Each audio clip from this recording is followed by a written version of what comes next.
Dan keberadaan penguasa yang ada demi Allah adalah bentuk keadilan Allah Subhanahu wa ta'ala atas para makhluknya.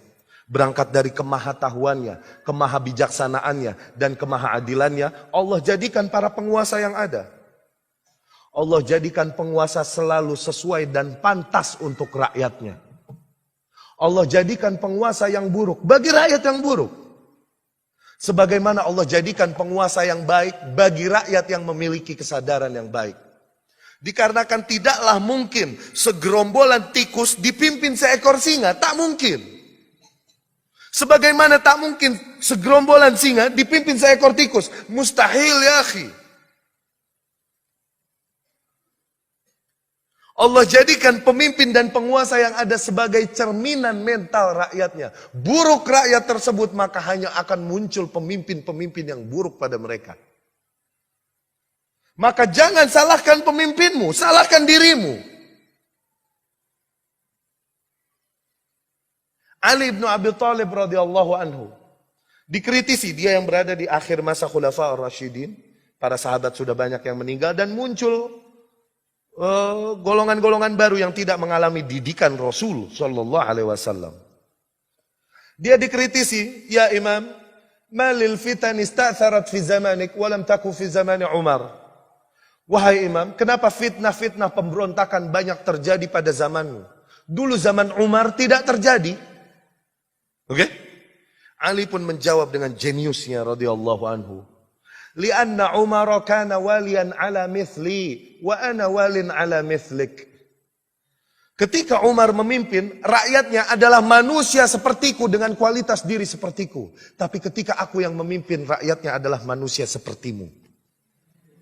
Ajib nggak? Abdul Malik ibn Marwan ibn Yazid ibn Muawiyah ibn Abi Sufyan radhiyallahu anhu. Salah seorang Khulafa Bani Umayyah. Dikeluhkan oleh rakyatnya. Rakyat yang hanya bisa mengeluh. Kami ingin kau adil, kami ingin kau bertakwa. Dia kumpulkan rakyatnya. Kemudian dia berkata kepada rakyatnya, Aturiduna an nakuna lakum mithla Abi Bakar wa Umar. Apakah kalian mau kami jadi berlaku kepada kalian sebagaimana Abu Bakar dan Umar, yakni adil dan bertakwa sebagaimana Abu Bakar dan Umar? Kalian maunya demikian? Rakyat bilang, tentu kami ingin kau adil, kau bertakwa. Bisanya kan mengeluh doang rakyat mah. Kemudian dia berkata, Abdul Malik ibn Marwan rahimahullah berkata, Fakunu lana mithla rijali Abi Bakar wa Umar. Maka jadilah kalian bagi kami sebagaimana rakyatnya Abu Bakar dan Umar, para sahabat. Tingkatkan kualitas diri kalian sehingga sama seperti para sahabat, sehingga pantaslah aku jadi pemimpin para sahabat. Itu baru adil. Maka perbaikan sebuah kaum demi Allah bukan dengan mengkritisi pemimpin, menjatuhkan pemimpin, merebut kursi kepemimpinan. Tidak, demi Allah. Perbaikan sebuah kaum hanya dengan tasfiyah dan tarbiyah. Dengan menyebarkan kesadaran beragama, kesadaran berakidah pada umat, kesadaran beragama, kesadaran bertauhid pada umat. Dengan menyebarkan ini, apabila setiap kaum memiliki kesadaran akan kewajibannya masing-masing, setiap keluarga memiliki kesadaran ini, dia terapkan Islam, sunnah, tauhid pada dirinya, istri dan keluarganya. La yukallifullahu nafsan illa wus'aha. Allah tak membebani manusia di luar kemampuan. Allah tak wajibkan kita menerapkan syariat Islam di negeri kita. Susah. Di luar kemampuan. Allah hanya wajibkan kita yang bisa kita lakukan. Yaitu apa? Terapkan syariat pada dirimu, istrimu dan anakmu. Qu anfusakum wa ahlikum nara. Apabila setiap individu memiliki kesadaran ini, maka dengan sendirinya terbentuk komunitas yang baik. Dengan sendirinya terbentuk kaum yang baik. Dengan sendirinya akan muncul pemimpin-pemimpin yang baik. Berangkat dari kaum yang memiliki kesadaran yang baik. Itu perbaikan. Bukan dengan berkecimpung, masuk ke kobangan najis politik, berebutan suara. Demi Allah, bukan.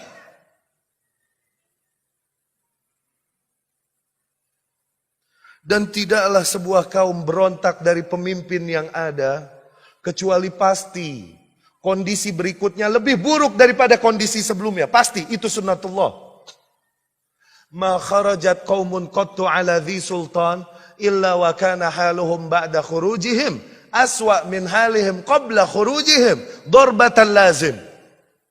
Tidaklah sebuah kaum berontak menjatuhkan pemimpin yang ada, kecuali pasti nanti kondisi berikutnya lebih buruk dari kondisi sebelumnya. Keadaan tidak jadi lebih baik. Dikarenakan apa? Dikarenakan keberadaan pemimpin yang ada adalah salah satu bentuk takdir Allah. Ketika seseorang menentang takdir yang ada, maka apa yang terjadi? Maka Allah pun akan beri hukuman. Dengan apa? Al-mu'aqabatu bididdil qasdi. Allah jadikan apa yang terjadi di luar tujuan mereka, di luar maksud mereka. Apakah orang yang beriman akan mengkritisi, mencaci-caci apa yang Allah takdirkan padanya kalaupun tidak sesuai dengan harapannya? Apakah orang yang beriman akan melakukan hal itu? Orang yang beriman akan bersabar dan meminta perbaikan kepada Allah Subhanahu wa taala. Demikianlah mengapa Rasul terapkan hukum yang begitu keras kepada Khawarij. Kalaupun mereka, Rasul akui, memiliki ibadah yang luar biasa sehingga para sahabat minder membandingkan sahabat mereka dengan para Khawarij itu. Tapi tetap Rasul hukumi, mereka adalah anjing-anjing neraka. Mereka adalah terlepas dari Islam sebagaimana terlepas anak panah dari busurnya. Mereka mati dalam kondisi jahiliyah. Kalaupun ibadahnya luar biasa. Kenapa demikian? Dikarenakan mereka belum terima takdir Allah dengan baik, dengan keberadaan pemimpin yang ada dan mereka berontak darinya. Itu adalah salah satu bentuk penentangan dan berontak terhadap apa yang Allah takdirkan. Itu bentuk kekufuran. Sebesar apapun amalan seorang hamba, apabila keimanannya kepada takdir masih rusak, maka semua amal solehnya hangus di sisi Allah Subhanahu wa ta'ala. Semoga apa yang kami sampaikan dapat difahami. Semoga apa yang kami sampaikan dapat menumbuhkan cinta kita sama-sama kepada Nabi SAW. Ketahuilah bahwa mencintainya bukanlah dengan merayakan ulang tahunnya. Demi Allah. Mencintainya bukan juga dengan merayakan apa-apa yang bukan diajarkannya. Demi Allah. Mencintainya adalah dengan mencari apa yang memang diajarkannya dan terapkan itu di dalam kehidupan kita sehari-hari. Itu bentuk cinta yang hakiki.